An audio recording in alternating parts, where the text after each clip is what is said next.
जोहार दोस्तों, स्वागत है आप सबों का जॉब इन्फो एंड एजुकेशन में। दोस्तों, आज हम लोग इस वीडियो में जानेंगे कि जो आईटीबीपी कांस्टेबल ड्राइवर का एग्ज़ाम होने वाला है, इस एग्ज़ाम में सिलेबस क्या होने वाला है। इसमें पहले फिजिकल होगा या पहले रिटेन होगा या पहले मेडिकल होगा, ये सारी जानकारी आपको इस वीडियो में मिलेगा। इससे पहले अगर कोई चैनल पर नया है तो चैनल सब्सक्राइब कर ले, ताकि इस तरह का कोई भी इन्फॉर्मेशन आप तक आसानी से पहुँच सके। चलिए चलते हैं वीडियो की ओर। सबसे पहले हम लोग देखेंगे कि इसका सारा डिटेल तो मैं ऐसे जनरली बता चुका हूँ कि पे स्केल क्या होने वाला है। इसमें देखिए पे स्केल होने वाला है पे लेवल 3 यानी 21,700 से 69,100 रुपया इसका बेसिक होता है, ठीक है। और इसमें एज लिमिट जो है, आप एलिजिबिलिटी क्राइटेरिया के अंतर्गत आता है। एज लिमिट 21 साल से 27 साल तक, और मैट्रिक पास होना ज़रूरी है और हैवी व्हीकल का ड्राइविंग लाइसेंस होना ज़रूरी है। अब इसमें देखते हैं एज रिलैक्सेशन जो गवर्नमेंट नॉर्म्स होता है उस बेसिस पे दिया गया है ST/SC के। अब आगे हम लोग चलते हैं सीधा सिलेबस की ओर। अब इसमें इसका जो सिलेबस है, सबसे पहले इसमें फिजिकल टेस्ट होगा, फिजिकल एफिशिएंसी टेस्ट। इसमें आता है कि हाइट वगैरह तो सारा कुछ मैंने बता ही दिया था कि 170 सेंटीमीटर चाहिए अगर अदर स्टेट और यूनियन टेरिटरीज का है तब। अब नेक्स्ट है आपका कि 170 सेंटीमीटर हाइट और चेस्ट जो है बिना फुलाए हुए 80 सेंटीमीटर और फुलाए हुए 50 सेंटीमीटर। और for candidate following in the category of Garhwali ये सब देखिए, इसके अंतर्गत अगर आप आते हैं तब आपको 165 सेंटीमीटर हाइट और 78 सेंटीमीटर बिना फुलाए हुए चेस्ट और फुला के 83 सेंटीमीटर करना है। और अगर नॉर्थ ईस्ट स्टेट से आते हैं तो उसके लिए थोड़ा सा छूट दिया गया है। नॉर्थ ईस्ट स्टेट में आता है आपका अरुणाचल प्रदेश, मणिपुर, मेघालय, मिजोरम, नागालैंड, ये सारे स्टेट आते हैं। इसमें आपको दिया गया है 162 सेंटीमीटर, 77 सेंटीमीटर आपको बिना फुलाए हुए और 82 सेंटीमीटर फुलाए हुए चेस्ट चाहिए। इसका जो मिनिमम मेडिकल कैटेगरी क्या मांगा गया है कि जो बेटर आई होता है वो 6/6 होना चाहिए और वॉश आई भी 6/6 होना चाहिए। कलर विजन नहीं होना चाहिए। अब टैटू का कंटेंट क्या होना चाहिए और लोकेशन और साइज, कितने बड़ा साइज चलेगा और कहाँ लोकेशन होना चाहिए और कंटेंट क्या होना चाहिए। As followed in Indian Army are you to permitted location tattoo marked on traditional side of the body like inner aspect for forearm मतलब बाजू में, और लेफ्ट फोर आर्म बाएँ बाजू में, बीइंग नॉन सेल्यूलेटिंग लिम्ब और मतलब और मतलब छुपने वाला जगह पे होना चाहिए, दिखने वाला जगह पे नहीं। इसका साइज जो है वैसे 1/4 मांगा गया है। जो आपका शरीर बॉडी पार्ट्स है उसका 1/4 मांगा गया है, लाइक एल्बो एंड हैंड। इसको अप्लाई करें। ये वेबसाइट था www.recruitment.itbppolice.nic. अब इसका जो रिक्रूटमेंट प्रोसेस है ये 3 फेज में होगा कंप्लीट। पहला ही फेज में आपको लिया जा रहा है फिजिकल एफिशिएंसी टेस्ट। इसमें फिजिकल एफिशिएंसी टेस्ट में क्या करना है कि रेस 1.6 किलोमीटर आपको पूरा करना है 7.5 मिनट में, और 11 फीट लॉन्ग जंप 3 चांस में कंप्लीट करना है, 3.5 फीट हाई जंप 3 चांस में कंप्लीट करना है आपको। उसके बाद फिजिकल स्टैंडर्ड टेस्ट होगा आपका। ये फिजिकल एफिशिएंसी टेस्ट क्वालिफाई करने के बाद फिजिकल स्टैंडर्ड टेस्ट होगा। उसमें आपका बॉडी का सारे जो पार्ट्स ऑफ बॉडी है उसका जांच होगा। नेक्स्ट आप देखिए क्या कह रहा है आपका कि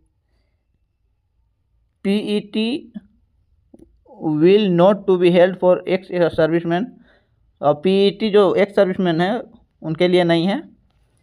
उसके बाद फेज टू में आपका हो जाएगा रिटेन एग्जामिनेशन जो है वो टोटल 100 मार्क्स का होगा। देखिए रिटेन एग्जामिनेशन 100 मार्क्स का होगा। इसका आगे हम लोग जानेंगे particular wise, subject wise. Subject में देखिए ये सब्जेक्ट वाइज किया गया है आपको। देखिए यहाँ पे जनरल नॉलेज आपका 10 क्वेश्चन रहेगा, 10 मार्क्स ऑफ। मैथमेटिक्स ये भी 10 question 10 marks. Hindi 10 question 10 marks. English 10 question 10 marks. और ट्रेड रिलेटेड थ्योरी क्वेश्चन आपका 60 रहेगा और टोटल टाइम जो है आपका 2 घंटा दिया रहेगा। अब इसमें मिनिमम क्वालिफाइंग जो है वो होने वाला है आपका, देखिए 35% जनरल एक्स सर्विस और EWS के लिए, और ST SC OBC के लिए 33%। उसके बाद आपका नेक्स्ट आता है अगला फेज, थर्ड फेज में क्या है कि verification of original document. Third phase में आपका ओरिजिनल वेरिफिकेशन होगा ओरिजिनल डॉक्यूमेंट का।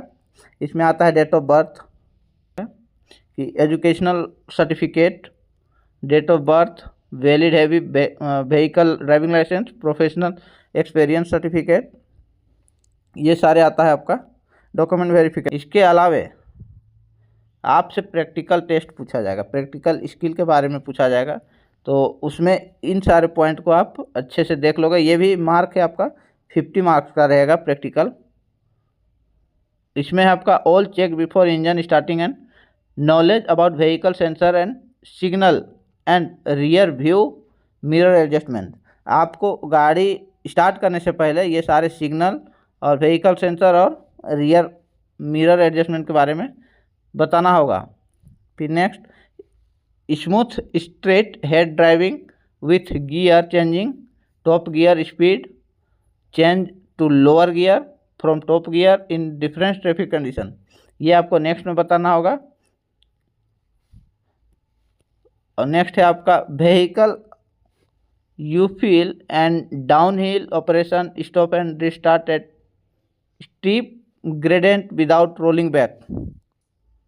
ये सारे पॉइंट आपको अलग अलग किया गया है, ये सारे बताने होंगे। टोटल 10 पॉइंट है। ये मेरिट लिस्ट किस बेसिस पे बनेगा? After completion of practical skill test, merit list each category namely general, SC, ST, OBC, EWS and ex-servicemen will be drawn on the basis of mark। आपका mark के आधार पे merit list बनेगा, ये merit list है। और next point में आपको बोला जा रहा है कि डिटेल मेडिकल एग्जामिनेशन, मतलब आखिरी जो फेज रहेगा उसमें डिटेल मेडिकल एग्जामिनेशन होगा और रिव्यू मेडिकल एग्जामिनेशन होगा। ये दोनों फाइनल स्टेज है फेज 4 का। 3 फेज तो आप बता दिए।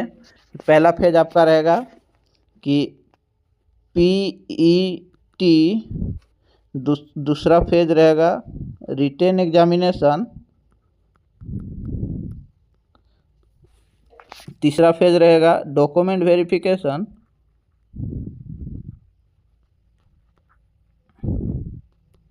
और चौथा फेज आपका फाइनल मेडिकल एग्जामिनेशन जो होता है, डिटेल मेडिकल एग्जामिनेशन जो होता है वो रहेगा आपका फाइनल चौथा फेज। इसके बाद आप क्वालिफाई कर जाओगे। इस वीडियो में आपको पूरी जानकारी मिल गई होगी कि किस तरह का इसमें प्रोसेस रखा गया है, सिलेक्शन प्रोसेस, और कौन सा स्टेप पहले होने वाला है, कौन सा स्टेप बाद होने वाला है। अब अगर किन्हीं को इसके बाद डीपली सिलेबस चाहिए तो वो कमेंट में बता सकते हैं, हम आपको डीपली सिलेबस देंगे। और तब तक के लिए धन्यवाद।